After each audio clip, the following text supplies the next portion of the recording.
Episode 19। उस दिन वो दोनों बहुत जल्दी ही पार्वती के घर से निकल आए। रघुनाथ को उन्होंने वहीं रहने दिया था, बल्कि उन्होंने उसको बताया भी नहीं था कि वो क्या करने जा रहे हैं। वो दोनों पूरी तरह मुसल्लह थे, बल्कि उन्होंने पूना के एक आदमी शेखर दादा से धुएं के बम भी हासिल कर लिए थे। शेखर ने एक माकूल रकम के एवज उन्हें 3 अदद धुएं के बम फराहम किए थे।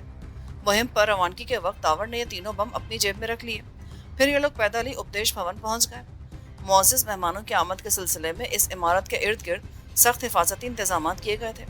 वो एक ऐसी इमारत थी जिसमें बहुत से ज़ाती दफातर कायम थे, लेकिन उस दिन उन दफातर की छुट्टी कर दी गई थी और सिर्फ उन्हीं लोगों को इमारत में दाखिल होने की इजाज़त थी जो गणेश के सुपर स्टोर से ताल्लुक़ रखते थे, और ऐसे लोगों की तादाद भी ज़्यादा नहीं थी। इसीलिए उनकी समझ में नहीं आ रहा था कि भाटिया पर हाथ डालने के लिए कौन सा तरीका इख्तियार किया जाए। साला अपन के मगज़ में तो एक बात आ रही बॉस, अब्दुल ने कहा। क्या बात? यही कि अपन साला ठंडे ठंडे वापस हो जाएं। इस भाटिया पर फिर किसी टाइम हाथ डालने का क्या? पागल मत बनो, अब हम वापस नहीं जा सकते। तुम वो सामने 2 पुलिस वालों को देख रहे हो? हाँ, बराबर देख रहे ला, लेकिन वो साला पुलिस वाला क्या करेगा? तुम किसी तरह उन्हें मेरे पास ला सकते हो। ये कैसे हो सकता है बॉस? तुमको तो मालूम है पुलिस वाला बहुत दूर से खतरे की बू सूंघ लेता है। अच्छा बस बस, तुम तो दोस्ती करने में बहुत माहिर हो ना। तुम उनसे ये कहो कि हम लोगों का ताल्लुक अखबार से है और हम उन लोगों से कुछ मालूम करना चाहते हैं। साला बच्चों वाला बात नहीं चलेगा बॉस। वो साला अपन को हथकड़ी लगा देगा और तुम दूर से तमाशा देखते रहना। अपन सच बोल रहे हैं। लेकिन दावर को कुछ कहने की जरूरत नहीं हुई। अब्दुल खुद ही बड़बड़ाता हुआ उन पुलिस वालों की तरफ चला गया। दावर को इस कामयाबी की उम्मीद नहीं थी। उसने बस यूं ही एक कोशिश के तौर पर अब्दुल को रवाना किया था। उसका इरादा था कि अब्दुल किसी तौर उन दोनों पुलिस वालों को लाने में नाकाम रहा तो वो लोग इमारत के अंदर दाखिल होने की कोशिश करेंगे, चाहे इसके लिए इन्हें कुछ भी करना पड़े। लेकिन उसकी नौबत ही नहीं आई। अब्दुल पुलिस वालों को लिए उसकी तरफ आ रहा था। तुम इनसे पूछ लो। अब्दुल ने करीब आकर दावर की तरफ इशारा किया। ये समाचार वाला साहब भी उस आदमी को अंदर जाते देखा है। इस मौके पर दावर कुछ उलझ गया। अब्दुल ने उन दोनों को ना जाने क्या बताया था। आप कौन है जी? क्या आपने उस मशकूक आदमी को अंदर जाते देखा था? एक पुलिस वाले ने पूछा। अब किसी हद तक दावर की समझ में आ गया कि अब्दुल ने उन पुलिस वालों को क्या कहा होगा। हाँ जी, मैंने खुद अपनी आंखों से उस आदमी को अंदर जाते हुए देखा है। वो शक्ल से ही मशकूक लग रहा था। इसके अलावा उसके पास को असलहा भी मालूम होता था, क्योंकि उसकी कोट की एक जेब फूली हुई थी। इसलिए मैंने इस शरीफ आदमी को आपके पास भेज दिया कि ये आपको सूरत हाल के बारे में खबर करे। कानून की मदद करना हमारा फ़र्ज़ है ना, क्योंकि मेरा ताल्लुक समाचार से है। मैं प्रेस रिपोर्टर हूँ, इसीलिए हम लोगों पर ज़्यादा जिम्मेदारी आयद होती है। बहुत अच्छा किया आपने। हमारा और अखबार वालों का तो पुराना साथ है। आपने बता दिया, अब हम अपने अफसरों को इत्तला देते हैं। वो दोनों वापस जाने लगे तो दावर ने आवाज़ देकर रोक लिया। देखे भाई साहब, हम समाचार वाले हमेशा माशरे में होने वाली नाइंसाफियों के खिलाफ आवाज़ें उठाते रहते हैं। हमें ये मालूम है कि बड़े बड़े कारनामे आप लोग अंजाम देते हैं और सारा क्रेडिट अफसरों को चला जाता है। क्यों, ठीक है ना? जी, ये बात तो ठीक कही देना आपने। दोनों ने बैक वक्त जवाब दिया। इसलिए आप मेरी बात माने तो पहले अंदर जाकर उस आदमी को काबू कर लें, और जब वो काबू में आ जाए तो मंत्री जी के सामने पेश कर दें। इस तरह आपकी ड्यूटी भी पूरी हो जाएगी और आपका भला भी हो जाएगा। बात तो बिल्कुल ठीक है जनाब। क्यों रामदयाल? बिल्कुल ठीक, लेकिन अगर वो आदमी कुछ और निकला तो ये अफसर लोग हमारी पेटियां उतरवा लेंगे। पर सवाल यह है कि हम उस आदमी को पहचानेंगे कैसे? क्या ऐसा नहीं हो सकता जनाब कि आप भी हमारे साथ चलें? आप हमें सिर्फ इशारे से बता दें, बाकी हम खुद देख लेंगे। पुलिस वालों में से एक ने दावर से कहा। दावर मुस्कुरा दिया। उन्होंने उसकी मुश्किल खुद ही आसान कर दी थी। ठीक है, मैं आप लोगों के साथ चलने को तैयार हूँ, पर यह आदमी भी मेरे साथ चलेगा। उसने अब्दुल की तरफ इशारा किया। ये अपने ही अखबार का आदमी है, नया नया गुजरात से आया है। मैं ऐसे अकेला नहीं छोड़ सकता। और हाँ, मैं किसी मामले में गवाही नहीं दूंगा। ऐसा ना हो कि बाद में मुझे भी उसके साथ साथ ख्वार होना पड़े। मेरा काम सिर्फ आदमी को दिखाना होगा, बाकी तुम लोग खुद संभाल लेना, हमें अलग रखना। अरे जनाब, ऐसा ही होगा। बस एक बार वो हमारे हाथ आ जाए, फिर आपका काम खत्म। उसके बाद इमारत में दाखिल होने के मराहिल नहायत आसान साबित हुए। वो दोनों ही किसी न किसी तरह उन लोगों को इमारत तक ले आए। अंदर आने के बाद उन लोगों ने पूरी इमारत देख डाली, लेकिन उस आदमी का कुछ पता न चल सका। दोनों पुलिस वाले अब कुछ बेजारी महसूस करने लगे। फिर तीसरी मंजिल पर दावर को एक मौका हाथ आ गया। उस इमारत के सारे दफ्तर बंद थे, लेकिन एक दफ्तर ऐसा भी था जिसका दरवाज़ा खुला हुआ था। हो सकता था कि उसमें कुछ लोग मौजूद हों, लेकिन दावर ने उसी मौके से फ़ायदा उठाने का सोच लिया। हो सकता है वो आदमी इस दफ्तर में घुस गया हो। चलो, चलकर देख लेते हैं। फिर वो सब उस दफ्तर में दाखिल हुए। तवक्को के बरक्स उस दफ्तर में भी कोई नहीं था, बिल्कुल खाली था और किसी वजह से उसका दरवाजा खुला रह गया था। इस बात का पता चलते ही दावर ने अपना काम दिखा दिया। उसने हाथों को हरकत दी और बैक वक्त उन दोनों पर हमला कर दिया। पुलिस वाले इस अचानक हमले के लिए तैयार नहीं थे, इसलिए संभल न सके। दावर ने जरा ही देर में उन दोनों को बेहोश करके एक तरफ डाल दिया। फिर उन दोनों ने जल्दी जल्दी पुलिस वालों की वर्दियां पहन ली और नीम उरिया बेहोश पुलिस वालों को खींचकर दूसरे कमरे में डाल दिया। अब सवाल यह था कि भाटिया पर किस वक्त हाथ डाला जाए। वो लोग इमारत तक आने में तो कामयाब हो गए थे, लेकिन असल मसला यह था कि भाटिया यकीनी तौर पर इस इमारत में आने के बाद बहुत से आदमियों के हिसार में होता, इसलिए बैक वक्त इतने आदमियों को खौफजदा करके भाटिया को काबू करना आसान नहीं था। फिर ये दावरी की तजवीज़ थी कि भाटिया को तीसरी मंजिल पर ही घेर लिया जाए। उसे मालूम था कि कृष्णा को सुपर स्टोर का इफ्तिताह करने के लिए चौथी मंजिल पर जाना है, इसलिए तीसरी मंजिल की तरफ किसी का ध्यान नहीं होगा और उसे लिफ्ट पर बिठाने के बाद तो लोग वैसे भी ये सोचकर बेफिक्र हो जाएंगे कि अब ये लिफ्ट सीधी चौथी मंजिल पर जाकर रुकेगी, इसलिए तीसरी मंजिल की तरफ किसी का ध्यान नहीं जाएगा। और तीसरी मंजिल पर लिफ्ट को रोकने का तरीका यह था कि उसमें कोई ऐसी खराबी पैदा कर दी जाए जिसकी वजह से लिफ्ट ऊपर ना जा सके। इस काम का बीड़ा भी दावर ने उठाया। वो बिजली के कामों से अच्छी तरह वाकिफ था और इसके लिए किसी लिफ्ट को दरमियान में रोक देना कोई बड़ी बात नहीं थी, और उसने बड़ी दीदा दिलेरी के साथ वो लिफ्ट रुकवा ली। अब वो दोनों पुलिस वालों की वर्दियां उतारकर दोबारा अपने कपड़े पहन चुके थे। अब थर्ड फ्लोर पर भी भाग दौड़ शुरू हो गई थी। दौड़ते कदमों की आवाजें आ रही थी और साथ साथ हिदायतें भी दी जा रही थी। किसी भी वक्त वो लोग इस दफ्तर की तरफ आ सकते थे। उस तीसरी मंजिल पर सिर्फ उसी दफ्तर का दरवाजा अंदर से बंद था, जबकि दूसरे दरवाजों पर ताले लगे थे, इसलिए उस दरवाजे की तरफ फौरन ही तवज्जो दी जा सकती थी। अपन तो इस बार फंस गए बॉस, सारा धमा चौकड़ी फैला है, ऐसा लगता है जैसे पूरा बटालियन चला आता हो। कोई बात नहीं, हम लोग तो इससे भी खराब हालात में फंसते रहे हैं। दावर ने अपनी बात खत्म की ही थी कि दरवाजे पर जोर जोर से दस्तक होने लगी। दरवाजा खोलो, जल्दी दरवाजा खोलो। दावर ने अब्दुल को इशारा किया। अब्दुल ने दरवाजा खोल दिया। दरवाजा खुलते दावर ने फुर्ती के साथ सामने वाली एक दीवार पर धुएं का बम दे मारा। अंदर आने वाले सटपटा के रह गए। फिर इससे पहले कि वो संभल सकते, दावर ने अब्दुल का हाथ पकड़ा और दरवाजे से बाहर छलांग लगा दी। दरवाजे के बाहर खड़े लोग धमाके और धुएं से घबराकर अफरा तफरी के आलम में एक तरफ दौड़ पड़े। धुआं इतना कसीफ और इतनी मिकदार में था कि वो पूरी मंजिल उस धुएं से भर गई। दावर ने अब्दुल को सांस रोकने की हिदायत की और सीढ़ियों की तरफ दौड़ पर लगा दी। अब हर तरफ अफरा तफरी फैली थी। बहुत से लोग बौखलाकर ऊपर जा रहे थे और बहुत से नीचे उतर रहे थे, लेकिन उन दोनों के लिए एक अच्छी बात यह थी कि उन्हें शनाख्त करने वाले वो दोनों मुहाफिज दिखाई नहीं दे रहे थे जो लिफ्ट में कृष्णा और भाटिया के साथ मौजूद थे। दावर को इस बात पर हैरत हुई कि उन दोनों को उनकी तलाश के लिए क्यों नहीं भेजा गया। गणेश और कृष्णा के तो होने का सवाल ही पैदा नहीं होता था। उन दोनों को या तो कहीं और भेज दिया गया था, लेकिन इमारत के दरवाजे पर वही दोनों मुहाफिज खड़े मिलकर जो उन्हें शनाख्त कर सकते थे। तीसरी मंजिल पर होने वाले धमाके और अफरा तफरी के आसार यहाँ भी पहुंच गए। हर शख्स घबराया हुआ था। उनकी निगाहें इमारत से बाहर आने वालों पर भी लगी हुई थी। उन्हें अब्दुल और दावर ही की तलाश थी। वो सब सिक्योरिटी से ताल्लुक रखने वाले लोग थे। दावर ने नीचे आते उन्हें देख लिया था। उसने उन लोगों की भीड़ में घुसना चाहा, लेकिन उसी वक्त उन दोनों की निगाह भी उस पर पड़ गई। वो दोनों बैक वक्त शोर मचाते, मगर उसी लम्हे दावर ने दूसरा बम फेंक मारा। ये धमाका भी बहुत अचानक और शदीद था। यहाँ भी फैलने वाली अफरा तफरी बहुत शदीद थी। लोग गिरते पड़ते एक दूसरे को धक्का देते हुए राह फरार इख्तियार करने लगे। दावर ने इस मौके पर आग आग का शोर मचा दिया। बौखलाए हुए लोगों ने उसकी तायद में आग आग चिल्लाना शुरू कर दिया। अफरा तफरी और शदीद हो गई और वो दोनों उस अफरा तफरी का फायदा उठाकर उन लोगों के दरमियान से निकलते चले गए। धुएं के बम बहुत कारआमद साबित हुए थे। तिवारी के लिए कामयाबी की मंजिल बहुत करीब आती जा रही थी। उसने करमचंद की तंजीम को खोखला करना शुरू कर दिया था। अंदर ही अंदर साजिश करके उसने कई लोगों को अपने साथ मिला लिया था। ज्यादा लालच देकर उसने कई आदमियों को तोड़ लिया था और सबसे बड़ी कामयाबी उसे भाटिया के सिलसिले में हुई थी, जो पहले करमचंद का आदमी था और मेयर होने की वजह से करमचंद को उससे बहुत फायदा हासिल था। तिवारी की निगाहें बहुत दिनों से भाटिया पर लगी थी। वो जानता था कि अगर भाटिया उसके साथ आ गया तो शहर की आधी इंतजामिया उसके हाथ में होगी। तिवारी ने उसके अलावा और भी कुछ सोच रखा था। वो भाटिया के जरिए करमचंद को कमजोर करना चाहता था।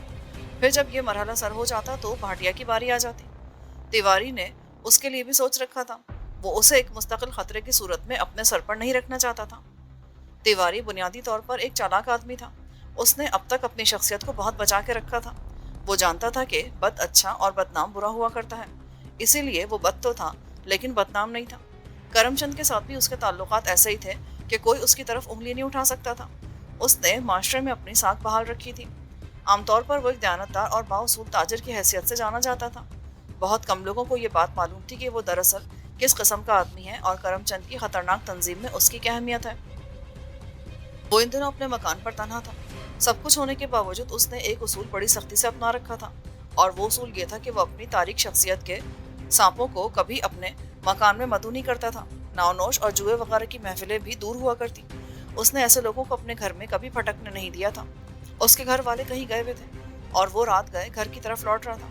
دن میں ہونے والے اس واقعے نے اسے پریشان کر دیا تھا۔ آج دو آدمیوں نے ایک وزیر اور مسلح محافظوں کی موجودگی میں بھاٹیا پر حملہ کر دیا تھا اور اسے اغوا کر کے اسی عمارت کے کمرے میں لے گئے تھے۔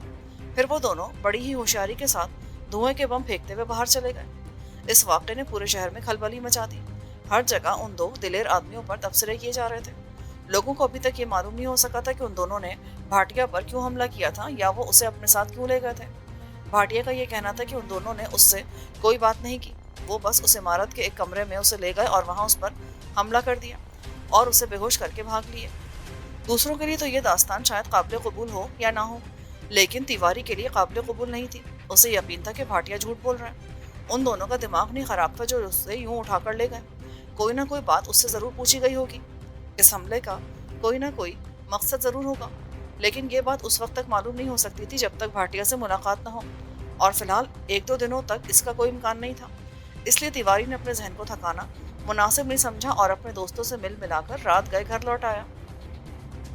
اس کا گھر ایک الگ علاقے میں تھا جس کا احاطہ بہت وسیع تھا۔ اس نے اپنی چھوٹی فیاٹ نما ایمبیسڈر گاڑی احاطے میں کھڑی کی، بریف کیس اٹھایا اور دروازے کی طرف بڑھا۔ اس نے گھر والوں کے جانے کے بعد اپنے ملازمین کو بھی کچھ دنوں کی چھٹی دے دی تھی۔ اس نے تالا کھولا اور اندر آ گیا۔ سب سے پہلے دروازہ بند کیا، اس کے بعد کمرے کا بلب جلا دیا، اور کمرے میں روشنی ہوتے ہی بریف کیس اس کے ہاتھ سے گرتے گرتے بچا۔ اس کمرے کے ایک صوفے پر کرم چند بیٹھا تھا۔ وہ اتنے اطمینان سے بیٹھا تھا جیسے ہی اسی کا گھر ہو۔ اس کی آنکھیں چمک رہی تھی۔ باس، تم یہاں کیسے آ گئے؟ میں نے اپنے بچپن میں چوریاں بھی کی ہیں تیواری، اسی لیے مجھے بند مکانوں میں گھسنے کی مشق ہو گئی ہے۔ پر تم اتنا گھبرائے ہوئے کیوں ہو؟ بیٹھ جاؤ، میں تم سے کچھ ضروری باتیں کرنے کے لیے آیا ہوں۔ تیواری نے گہری سانس لے کر بریف کیس اپنے ساتھ رکھ لیا اور بیٹھ گیا۔ تم نے تو مجھے حیران کر دیا باس، میں تو سوچ بھی نہیں سکتا تھا کہ تم اس طرح کبھی میرے پاس آؤ گے۔ آج کل حالات بہت خراب ہو گئے ہیں، مجھے یوں محسوس ہوتا ہے جیسے میری گرفت کمزور ہوتی جا رہی ہو۔ میں خود کو ناتواں محسوس کرنے لگا ہوں۔ ایسا لگتا ہے جیسے میرے چاروں اور سازشوں کے جال بنے جا رہے ہوں۔ میرے اپنے لوگ میری پیٹھ میں خنجر بھونکنا چاہتے ہوں۔ میں نے بھاٹیا پر وشواس کیا تھا، لیکن محسوس ہوتا ہے جیسے اب وہ بھی مجھ سے پیچھا چھڑانے کے چکروں میں ہے۔ نہ جانے ایسی کون سی تبدیلی آ گئی ہے مجھ میں، یا دوسروں کا مزاج بدل گیا ہے۔ تیواری اس کی باتوں سے بے چینی محسوس کرنے لگا۔ اس نے باتوں کا رخ بدلنے کے لیے پوچھا، بھاٹیا کے ساتھ آج جو کچھ ہوا وہ تمہیں معلوم ہے باس؟ ہاں، میں جانتا ہوں، اور شاید میں یہ بھی جانتا ہوں کہ وہ دونوں کون تھے۔ کہیں وہ… تیواری نے کچھ کہنے کی کوشش کی لیکن پھر چپ ہو گیا۔ کمرے میں خاموشی پھیل گئی۔ کرم چند کی نگاہیں بظاہر اسی کی طرف لگی تھی، لیکن تیواری جانتا تھا کہ وہ کچھ اور سوچ رہا ہے۔ اس کی آمد بلا وجہ نہیں ہو سکتی۔ کرم چند جیسا آدمی محض باتیں کرنے یا ٹائم پاس کے لیے کسی کے پاس نہیں جایا کرتا تھا۔ وہ یقیناً کوئی بڑا فیصلہ کر کے آیا ہوگا۔ اس کے تیور بھی یہی بتا رہے تھے، ورنہ وہ اس طرح چوری چھپے تیواری کے گھر میں داخل نہیں ہو سکتا تھا۔ وہ اسے اپنے پاس بلا سکتا تھا۔ پھر اس نے اپنے ساتھیوں کے خلاف شک و شبے کا اظہار بھی کیا تھا۔ تیواری کے لیے یہ بات بھی خطرناک ہو سکتی تھی، کہیں ایسا تو نہیں کہ کرم چند کو اس پر شک ہو گیا ہو۔ پھر ایک دوسرے خیال سے تیواری کی آنکھیں چمک اٹھی۔ یہ خیال اسے اچانک ہی آیا۔ کرم چند اس کے مکان میں خاموشی سے آیا تھا۔ اسے کسی نے بھی آتے ہوئے نہیں دیکھا تھا۔ وہ ایسا آدمی بھی نہیں تھا جو اپنے ساتھ ہنگامے لگا کر لاتا ہو، اور وہ اس پر شبے کا اظہار بھی کرا تھا۔ کرم چند کے اس کے پاس آنے کی وجہ یہ تھی کہ وہ اس کی طرف سے کھٹکا ہوا تھا۔ کیا ایسی صورت میں بہتر نہ ہوتا کہ وہ کرم چند کا قصہ ہی پاک کر دے؟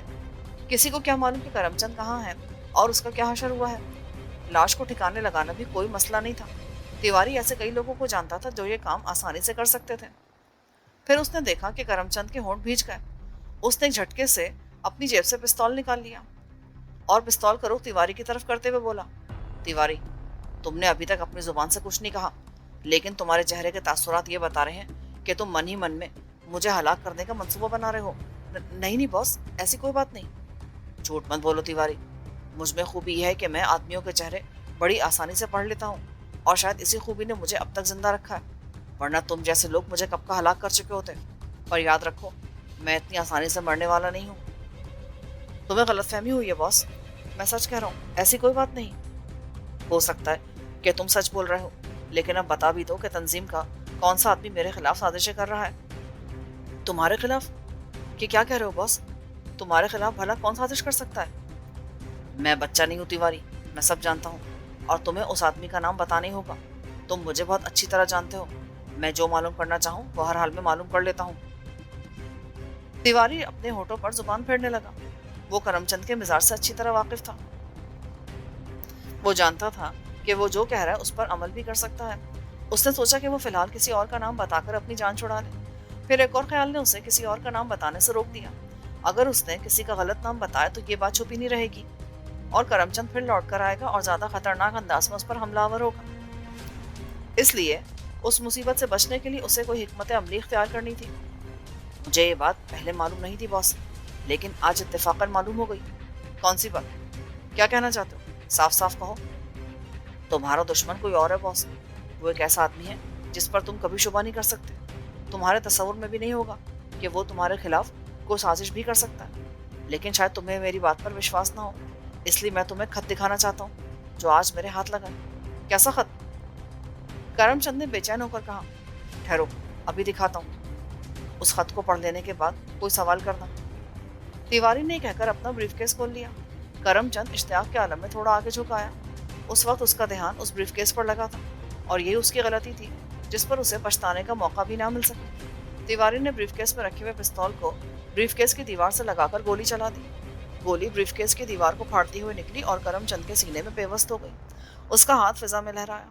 उसने मरते मरते अपना पिस्तौल वाले हाथ को सीधा करना चाहा, लेकिन इसी दौरान तिवारी ने दूसरी गोली भी चला दी। ये गोली करमचंद की गर्दन में लगी और वो एक तरफ लुढ़क गया। तिवारी पिस्तौल हाथ में लेकर खड़ा हो गया और दम तोड़ते करमचंद को देखने लगा। करमचंद की कहानी खत्म हो चुकी थी। तिवारी ने उलझी हुई निगाहों से करमचंद की लाश की तरफ देखा। उसने किला फतह कर लिया था, अपनी राह के सबसे बड़े कांटे को हटा दिया था, और वो भी इस खूबी के साथ कि उसे देखने वाला कोई ना था। किसी को मालूम नहीं हो सकता था कि करमचंद कहाँ गायब हो गया है, और अब उसे करमचंद की लाश को गायब करने के साथ साथ दूसरे इंतजाम भी करने थे। इन इंतजाम में सबसे पहला इंतजाम तंजीम की सरबराही का था। करमचंद के बाद अचानक ये खला पैदा होने वाला था और इस खला को सिर्फ हिकमत अमली से ही पुर किया जा सकता था। सबसे पहले तो उसे लाश की तरफ तवज्जो देनी थी। उसने अपना पिस्तौल उछालकर सोफे पर फेंका और जल्दी से उस मेज की तरफ आ गया जिस पर फोन रखा था। उसे फोन के जरिए रोशन को बुलवाना था। रोशन भी तंजीम का ही एक आदमी था, लेकिन वो करमचंद के बजाय तिवारी का वफादार था। तिवारी ने उसे सब्ज बाग दिखाकर अपने साथ शामिल कर रखा था। रोशन तंजीम में गिद्ध के नाम से मशहूर था। गिद्ध जिस तरह से लाशों की बोटियां नोच नोच कर उसका वजूद गायब कर देता है, इसी तरह रोशन भी लाशों को ठिकाने लगाने में अपना जवाब भी रखता था। किसी भी लाश को देखकर उस पर बदहवासी नहीं मुसल्लत होती थी, बल्कि वो बड़े इत्मीनान के साथ लाश को उठाकर ले जाता और फिर उस लाश का कोई सुराग नहीं मिलता। तिवारी ने रिसीवर की तरफ हाथ बढ़ाया और उसी वक्त किसी ने उसके हाथ पर अपना हाथ रख दिया। तिवारी को यूं लगा जैसे किसी ने उसकी रूह खींच ली हो। उसका हाथ रिसीवर पर ही रह गया। हाथ रखने वाले ने दूसरे हाथ से उसका कॉलर पकड़कर उसकी गर्दन अपनी तरफ घुमा दी। फिर जैसे तिवारी ने उस शख्स को देखा, उसने एक जोरदार घूंसा तिवारी के जबड़े पर रसीद कर दिया। वो लड़खड़ाता हुआ कई कदम पीछे हट गया। वो उलट कर ढेर होने वाला था कि किसी ने आगे बढ़कर उसकी कमर पकड़ ली। इस तरह वो फर्श पर ढेर होने से बच गया। इतना जोर से क्यों मारता है बॉस? ये सारा तो गोली के बगैर ही टैफ अटैक हो जाएगा। घूंसा मारने वाला मुस्कुरा दिया। बड़ी ठंडी और लहू को सर्द कर देने वाली मुस्कुराहट थी। फिर इससे पहले कि तिवारी खुद को छुड़ाने की जद्दोजहद करता या वो कुछ कह सकता, पकड़ने वाले ने उसे पूरी कुव्वत के साथ आगे की तरफ धक्का दे दिया। इस बार उसके कदम उखड़ गए। उसने संभलने की कोशिश की, लेकिन वो किसी गेंद की तरह दीवार से जा टकराया और फर्श पर गिर गया। उसकी आंखों के सामने सितारे से नाच रहे थे। सर में बहुत जोर की चोट आई थी। मेरा ख्याल है कि तुमने मुझे पहचान लिया होगा। तिवारी ने अपनी गर्दन उठाई। उसके पूरे बदन में दर्द हो रहा था। उसने कुछ कहने की कोशिश की, लेकिन सिर्फ गहरी गहरी सांसें लेता रह गया। मेरा नाम दावर है और ये मेरा साथी अब्दुल। तिवारी का खौफ और बढ़ गया। पिछले कुछ दिनों में वो इन दोनों नामों से अच्छी तरह वाकिफ हो चुका था। इन लोगों ने करमचंद को बेपनाह नुकसान पहुंचाया था, पूरे शहर में हंगामा बर्पा कर दिया था, और आज शायद भाटिया को भी अपने साथ ले जाने वाले यही लोग थे। और अब वो दोनों उसके फ्लैट पर थे। उन दोनों ने उसे करमचंद को हलाक करते देख लिया था। हमारा तुमसे कोई झगड़ा नहीं है, इसलिए हम ये भूल जाएंगे कि तुमने हमारे सामने करमचंद को कत्ल किया है। वैसे तुमने इतनी फुर्ती से अपना काम किया कि हम उसको बचा ही नहीं सके। लेकिन खैर, करमचंद की कहानी खत्म हो गई। हमारा मामला सिर्फ ये है कि करमचंद या उसके किसी साथी ने हमारे 2 लाख रुपए लिए हैं। हमें ये रुपए मिल जाएं तो हम ये शहर छोड़ जाएंगे। अभी मिल जाएं तो हम अभी जाने को तैयार हैं। तुम्हारी तंजीम कैसी है, इसमें क्या गड़बड़ है, करमचंद किस तरह मरा, किसने मारा, ये हमारा दर्द सर नहीं है। हमें या तो तुम 2 लाख रुपए दे दो या फिर उसका पता बता दो जिसने स्वामी जी के मंदिर से हमारी ये रकम चोरी कर ली है। बस, इसके अलावा हमें और कुछ नहीं चाहिए। तिवारी की आंखें चमक उठी। अगर दावर सच कह रहा था तो यह सौदा उसके लिए महंगा नहीं था। वो 2 लाख देकर उन लोगों से अपनी जान छुड़ा सकता था। क्या रकम मिलने के बाद तुम लोग यहाँ से लौट जाओगे? और नहीं तो क्या। अब्दुल करीब आया। इधर अपन का ससुराल तो है नहीं साला जो अपन अपनी सारी जिंदगानी यहीं गुजार दे। अपन सारा तो शहर में आकर गोरख धंधे में फंस गया है। मैं तुम्हें रकम दे सकता हूँ, लेकिन उसने करमचंद की लाश की तरफ देखा। इसकी तुम चिंता ना करो। जब हमने तुमसे कह दिया कि हमारा इन मामलात से कोई ताल्लुक नहीं, तो फिर तुम्हें परेशान नहीं होना चाहिए। तुम हमें रकम दे दो, हम चले जाते हैं। मेरी तरफ से तुम भी जहन्नुम में जाओ, तुम्हारा शहर जहन्नुम में जाए, और करमचंद तो वैसे जहन्नुम में चला गया। दावर मुस्कुराकर बोला, ठीक है, अगरचे तुम्हारी रकम मैंने नहीं ली है, लेकिन इस शहर से तुम लोगों को दूर करने के लिए मैं अपनी जेब से 2 लाख रुपए दिए दे रहा हूँ। इतना कहकर वो उस सोफे की तरफ बढ़ा जिस पर उसका ब्रीफकेस रखा था, लेकिन उसी वक्त अब्दुल ने आवाज देकर उसे रोक लिया। ए भाई, तुम सारा इधर काहे को जाता है? उधर आओ ना। क्यों? मैं ब्रीफकेस लेने जा रहा हूँ, पैसे उसी में रखे हैं। उस बाजू में पिस्तौल भी तो रखेला है। तुम सारे तारी खड़ा रहो, अपन ब्रीफकेस लेकर आता है। तिवारी रुक गया। अब्दुल करमचंद की लाश को फलांगता हुआ सोफे के पास आया। उसने सोफे पर रखा ब्रीफकेस उठा लिया। ब्रीफकेस भरा हुआ था, अलबत्ता उसकी एक दीवार में करमचंद पर चलाई हुई गोली ने सुराख बना दिया था। अब्दुल ब्रीफकेस उठाकर तिवारी के पास आया और उसके करीब रख दिया। चलो, अब तुम अपने हाथों से 2 लाख गिनकर हमें दो, हमें इससे ज्यादा नहीं चाहिए। तिवारी ने कांपते हाथों से नोटों की गड्डियां निकालनी शुरू की। फिर उसने नोटों का ढेर अलग करके एक तरफ रख दिया। ये लो, पूरे 2 लाख है, चाहो तो नहीं गिन सकते हो। जरूरत नहीं है। दावर ने गड्डियां अपनी जेबों में ठूंसनी शुरू कर दी। अब्दुल भी जल्दी जल्दी अपनी जेबें भरने लगा। कुछ देर बाद नोटों की गड्डियां उन दोनों की जेबों में मुंतकिल हो गई। इस दौरान तिवारी बड़ी बेबसी से उन दोनों की तरफ देखता रहा। तिवारी के ख्याल में उसने 2 लाख रुपए देकर बहुत सस्ता सौदा कर लिया था। अब वो उनके जाने का इंतजार कर रहा था ताकि रोशन को फोन करके करमचंद की लाश ठिकाने लगाई जा सके। अच्छा, अब हम चलते हैं। अब तुम जानो और तुम्हारा शहर जाने। हम लोग जिस काम से यहाँ आए थे वो पूरा हो चुका है। आओ अब्दुल। तिवारी उन दोनों को दरवाजे की तरफ जाते हुए देखता रहा। दरवाजे के पास पहुंचकर दावर अचानक पलटा। और हाँ, हमारे इत्मीनान के लिए ये तो बता दो कि क्या करमचंद की मौत का इल्जाम तुम पर नहीं आएगा? मेरा मतलब है, कहीं उसे कुछ लोगों ने यहाँ आते हुए देख ना लिया हो। ये मैं इसलिए पूछ रहा हूँ कि कहीं हम लोग उसके कत्ल के मुजरिम ना समझे जाएं। नहीं, ऐसी कोई बात नहीं होगी। तिवारी इतनी देर में पहली बार मुस्कुराया। तुम लोग बेफिक्र रहो, करमचंद को यहाँ आते हुए किसी ने नहीं देखा। इसके अलावा मेरे पास एक ऐसा आदमी मौजूद है जो किसी की भी लाश को बड़ी आसानी से ठिकाने लगा सकता है। मैं भी उसी को फोन करने वाला था कि तुम लोग आ गए।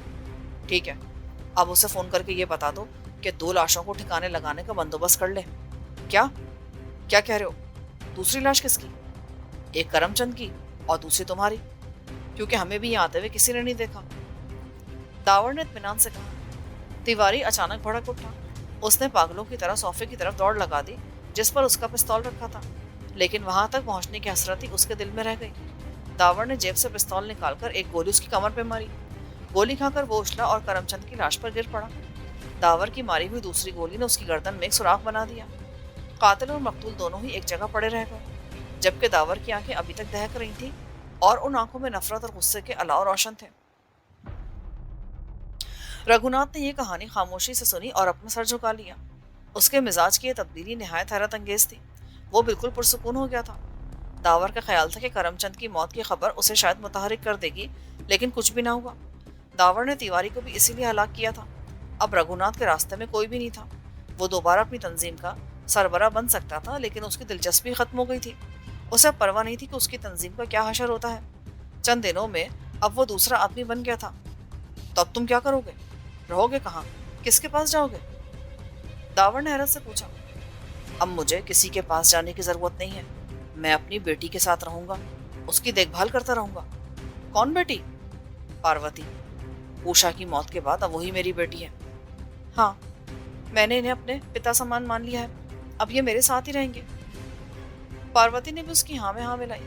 चलो बॉस, छुट्टी हुई। बस अपन साला बिना फैसले के रह गया।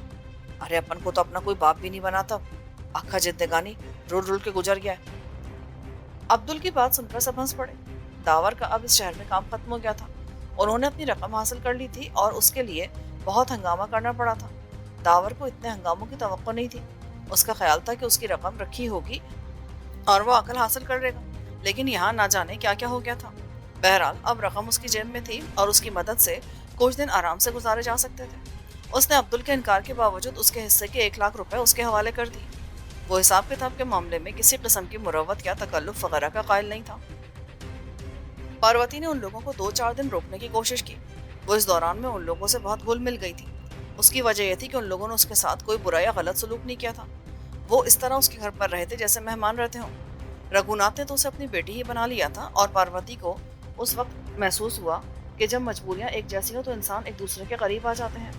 बहरहाल उन लोगों ने पार्वती और रघुनाथ से माजरत की और पूना से चलने के लिए तैयार हो गए। उनके लिए सबसे मुश्किल मरहला शहर से निकलने का था। उन लोगों ने शहर में जितनी हरकतें की थी, इस वजह से पूरे शहर की पुलिस उन्हें तलाश कर रही थी। उन पर मुख्तलिफ इल्जामात भी लगा दिए गए थे और शहर का हर पुलिस वाला उनका दुश्मन हो रहा था। रेल से जाने का सवाल ही पैदा नहीं होता था। भाटिया ने उन दोनों के चेहरे देख लिए थे। वो इस शहर का मेयर था। उसने यकीनन पुलिस वालों को रेलवे स्टेशन पर तैनात कर दिया होगा। दूसरी तरफ बस स्टैंड पर भी खतरा था। अगरचन खतरों से निमटना दावर के लिए मुश्किल नहीं था, लेकिन वो बगैर किसी मजीद तशद्दुद और मारधाड़ के इस शहर से निकल जाना चाहता था। उसका काम तो हो गया था। उनकी ये मुश्किल पार्वती ने अपनी गाड़ी देकर आसान कर दी।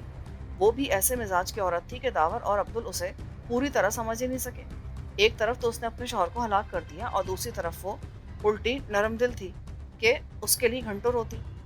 दावर को यह भी अंदाजा हो गया था कि इंसान को समझना आसान नहीं है। गाड़ी मिलने के बाद उन दोनों का काम आसान हो गया। पुलिस बस और ट्रेन के मुसाफिरों में उन दोनों को तलाश करती रहती और ये लोग गाड़ी के जरिए किसी और रास्ते से निकल जाते। ये दोनों उसी दिन पार्वती की गाड़ी लेकर बम्बई के लिए रवाना हो गए। मामूल के मुताबिक ड्राइविंग दावर ने संभाली, जबकि अब्दुल उसके बराबर में बैठा था। उस वक्त उन दोनों के पास अच्छी खासी तादाद में असलहा मौजूद था और पार्वती ने चलते वक्त खाने पीने का बहुत सारा सामान भी गाड़ी में ढेर कर दिया था। दावर ने रास्ते में एक दुकान से छज्जों वाली बड़ी सी हैट खरीदी। अब्दुल ने धूप का चश्मा लिया। इस मामूली तब्दीली से वो दोनों अपने आप को छुपा तो नहीं सकते थे, मगर किसी हद तक बात बन गई। रास्ते में एक पेट्रोल पंप से उन्होंने गाड़ी में पेट्रोल भरवाया और दावर ने गाड़ी को उस सड़क पर दौड़ाना शुरू कर दिया जो उन्हें पूना से बाहर ले जा सकती थी।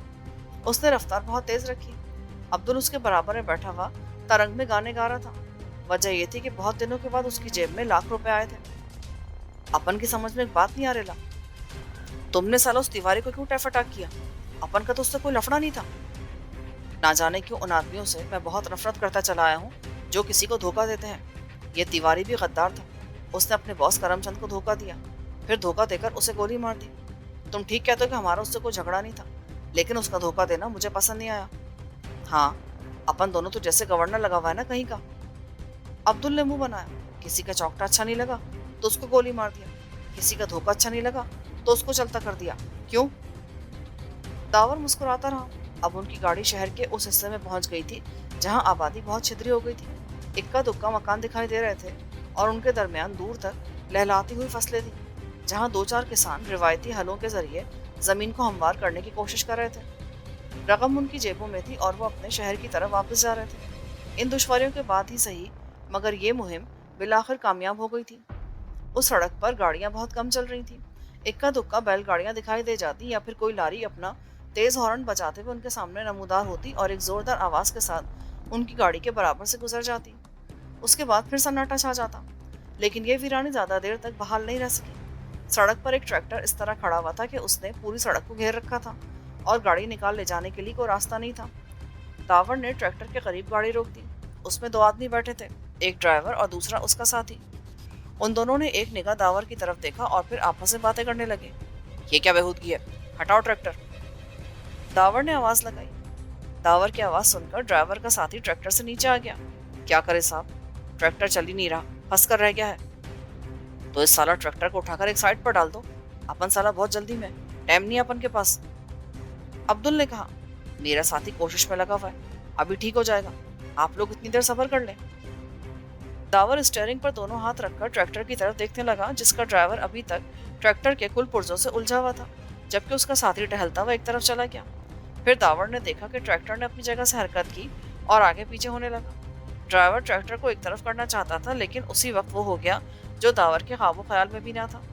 ड्राइवर ने ट्रैक्टर को रिवर्स में करके अचानक ही रफ्तार बढ़ा दी, और इससे पहले कि दावर अपनी गाड़ी को संभालने की कोशिश करता, ट्रैक्टर पूरी आवाज के साथ कार से टकरा गया।